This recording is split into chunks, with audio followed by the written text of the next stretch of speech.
Another ski season is coming to an end, and lift ticket prices in the US have skyrocketed. What used to be a reasonably affordable hobby is now really only accessible to the rich. But this isn't the case everywhere. I was shocked when I recently learned that you can go skiing in Europe for a fraction of the cost of skiing in the US. I had to figure out why is this and what's the catch. So let's go to Switzerland and find out.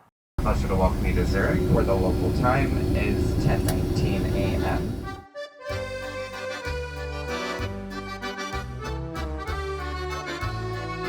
In the US, the pricing for a single-day lift ticket has gotten pretty crazy. At the top ski resorts, it's going to be anywhere from $150 to $220 per day. But here in Europe, you can't find a ski resort that's over $100 per day. You just can't do it. Switzerland is the most expensive place, and even this is way cheaper than all the nice places in the US. Last year, I went on a ski trip to Breckenridge, and I was shocked that it cost me $800 to ski for 5 days. This year, a 2-day lift ticket at Breckenridge is $432. But over in Switzerland, 2 days of skiing is only $200. So less than half the price for arguably one of the best ski resorts in the entire world. How is this possible? And keep in mind, Switzerland is the most expensive place to ski in Europe. Italy and Austria also have great skiing and are a lot less expensive for accommodations and food. Everything else, and the lift tickets are even cheaper. It can be as low as like $30 a day. So it turns out there's a few reasons for this. The first being good old-fashioned supply and demand. In the US, there's about 470 different ski resorts, but in Europe, there's 4,000 ski resorts. This map shows all the ski areas in Europe, and it's pretty shocking just how many there are, especially when you compare them to how many are in the US. Switzerland alone has about 300 ski resorts, and France also has 300. So obviously there's a lot more competition. Just the supply and demand alone is gonna make it a lot cheaper to ski out here. And the other big factor is that most of the ski resorts in the US are all owned by a few of the same companies. In the US, almost all of the ski resorts are run by two major corporations, Vail Resorts or Alterra. So it's actually more like 5 different companies, but these two are the biggest ones. Vail Resorts owns 40 different ski resorts, some of the best in North America, and Alterra owns 16, including, of course, Vail, Crested Butte, Heavenly Resort, and even Whistler Blackcomb in Canada, just to name a few. Some of the top resorts in North America, really. So those are the main ones. There are some other companies, but there's very few just random mom and pop ski resorts open in the US. So it is a bit of a monopoly, and they have a lot more control on the prices because there's just less competition for them. They're competing against themselves in most regions. Meanwhile, here in Europe, sometimes they're owned by corporations, but there's just so many of them. It's not some big conglomerate monopoly situation out here. But the biggest thing is the number of ski resorts. And lift ticket prices in the US weren't always this astronomical. So the ticket prices have really changed a lot over the years. Back in 1962, to go skiing at Vail, it was just $5 for a 1-day lift ticket.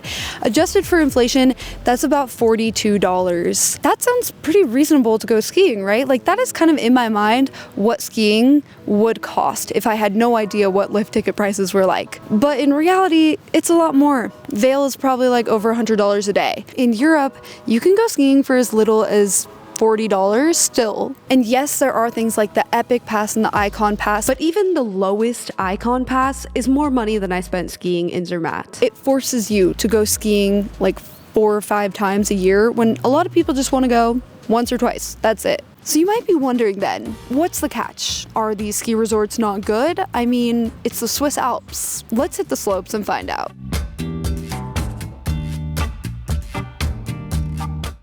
All in all, the quality of skiing here is really amazing, and the mountain itself is humongous. There is so much to it, it actually is a little bit confusing. Let's start with the good about skiing here. First good thing being that the mountain is so big. There are so many different areas to ski here, and you can go so high in elevation that you're not going to get bored, and you really do get that feeling that you are on a mountain. You can go above the tree line, and the views are really incredible here. When we were skiing and looking out at the Matterhorn, that is the best view I've ever seen while skiing. Second thing is the infrastructure.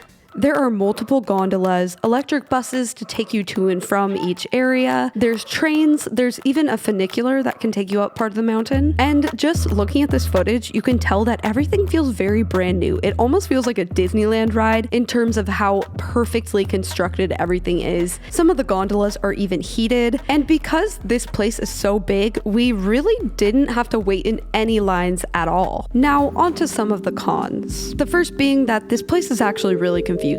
We were really used to most US ski resorts where if you start at the base, you can get to anywhere from there. That is not the case here. There are multiple different entrance points, and to get from one side of the mountain to the other, you might have to go to the bottom again and take a bus or a train from part of the mountain. We didn't realize this, and we were so confused the first day because we took a random gondola up and there was only one run open, and it honestly was not very good. So we found a run that's actually open. It's pretty good. It's just very crowded. So I feel like I can't really relax and enjoy it. I'm like nervous someone's gonna run into me. Yeah. Like, do you feel that way? Yeah, no, I've had Oh, really? 100%. Oh. So we're taking a bus to the other side and we will see how it is. The other area that we went to was so much more fun. The runs were way better. Update, we found a part of the mountain that is so much better. We're having a blast now. So you definitely want to do a bit of research before you hit the slopes to see which lifts were open, because that was the main problem with the other one, is there were a lot of good trails, they just weren't open. Which leads me to my next con, and this is a big one. A lot of lifts were just not open. It was kind of crazy, honestly. Everything is closed. You'd think that snow would open this place up, but it closed it down instead. It seems like it is pretty common for half or nearly all of the lifts to just not be open due to wind or weather. The day that it was snowing is when most of the lifts were closed, which is very unusual in the US. That's when it is like the best skiing. It's like fresh snow. It's not like all of the lifts are closed. There was still plenty that were open, but we had to seek them out, which is why we were so confused in the beginning. Despite it being confusing in the beginning, all in all, I had such a great time skiing here. But there are some more things to take into consideration if you're thinking of going all the way to Europe to go skiing. Okay, let's address the elephant in the room. Switzerland is the most expensive country in the world. So yes, the lift tickets are cheaper, but overall, is it more expensive? I've found, honestly, no. My trip has been probably less expensive than if I had gone to Colorado or something like that.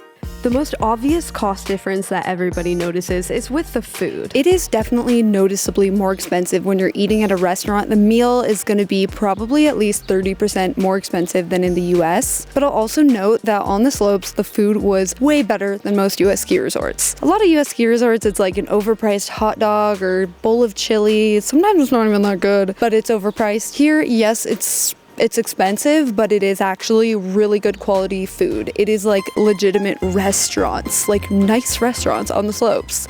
And I'm sure there are slightly cheaper ones, but the ones we went to were both really nice. This restaurant specifically is really popular there, and my entree was $31. Definitely pricey. Here's another one that we went to, and the pizzas were $29 US. But one thing I'll say is we realized we could have just split one. We each got a pizza and 2 drinks, which was $64 US per person. We found some restaurants in town that were pretty reasonable. I got a burger and a glass of rosé for $26 US. That's actually like really good, I think. And another one we went to, this ended up being about the same as in the US because we got some wine, and the wine here is cheaper. So overall, yes, going out to eat, I found the food to be about 30% more expensive, but the alcohol is cheaper, so that's kind of nice. I also went to the grocery store here, and I found the prices were honestly not that different since inflation has hit in the US. Here are some things I got from the grocery store. The strawberries were actually cheaper and tasted so much better. Avocados, a similar price. Eggs were about a similar price. And they even had a budget pizza, so there are some things that you can get for a little bit cheaper actually. I found the grocery store to be pretty similarly priced to in the US. Each day I made breakfast myself, and I don't think I spent any more here than I do normally at home on this. I went to Switzerland back in 2019 and I was pretty shocked at the prices at the grocery stores and everything, but now it didn't feel that different, which is so bad. It's so bad, but it's true. It didn't feel that different. Like I bought a frozen pizza for $7 francs. My inflation video, I mean at Safeway, that's how much they are. I don't think I've honestly been spending that much more on food. Because the thing is, any ski resort town you go to is gonna have slightly inflated food prices. Accommodations. So accommodations, not that different than a US ski resort town. Yes, it's a small town, but it's dense and there's a lot of small apartments that are very nice that you can rent. We each paid about $900 per person for an entire week at this awesome spot that felt luxurious and was super walkable. Now let's talk about the town, because this I think is a really fun part of going on a ski trip, is the little town that you get to stay in. And this is the best one I've been to ever. This really is, you know, what ski resorts in the US are trying to mimic. They want to be like this. It's a walkable town, there are no cars, it's really cute, tons of great restaurants and shops. Something I love about this place is that you do not need a car. In fact, you're not even allowed to bring one even if you wanted. It does feel kind of bougie. Like there are some high-end shops for sure, but it doesn't feel pretentious or anything like that. Like it is a very cool little town and I just loved this place. So I'm back in the US now and have reflected on this trip. You know, was it worth it to go all the way to Europe to go skiing? In my opinion, it definitely was. The cost of the trip was very similar to my Breckenridge trip because I booked my flight with points, so I didn't really spend money on that. If you factor in the actual cost of a flight, then you're probably gonna break even or spend a little bit more depending on how much you ski. It was so worth it because the experience skiing in Europe was so different and so much fun. I loved the ski town. Zermatt is amazing. It is so cool. The mountain was just so beautiful, like skiing and looking out at the Matterhorn. It's just like a bucket list item. It's something that I thought was extremely expensive, much more expensive than it actually is. And I just had to make this video to tell you guys, it's not as expensive as you might think, at least the lift tickets. I really found it so fascinating to learn about US ski resorts and just why they're so expensive. In their defense, it's extremely expensive to operate them. A ski lift is like $10 million. Like, it's crazy. A lot of them have to make snow. The cost of labor, the people working, it is expensive. Like, there is a reason it's expensive, but the prices are jacked up a ton because the resorts are all owned by just a few companies and there's a ton of demand. People are willing to pay it, so they just are gonna sit pretty and take the money. While in Europe, the competition makes it just more reasonable, just more what you think skiing should cost. I think the prices in the US really have gotten just outrageous. So overall, I did love it. One thing I'll mention though, in Europe, they do have the issue of sometimes not getting enough snow. So I wouldn't book a trip a year in advance just in case it's a warm winter. These are some actual photos of what it's looked like in the past. In the US, we don't, I feel like, really have that issue. I even met someone while I was in Europe who said they had gone skiing before in France and there wasn't enough snow to ski. So I would just be careful and really check where you're going, if there's gonna be enough snow. Like, I booked my trip about a month in advance, so I knew there was gonna be snow. But I would love to hear from you guys. Those of you who live in Europe and have skied, what is it like where you're at? Because I know every ski resort is so different. Switzerland is more bougie and expensive, but still cheaper than the US. I would love to know what it's like in France, Italy, Austria. Those of you who have skied there, please comment down below. Give us the tea. So I hope that you guys enjoyed this video. It was obviously a ton of fun to make. Be sure to subscribe so you can see my flight review on my first class flight that I got there for way cheaper than the actual price that it is. And I will see you guys in my next video. Bye.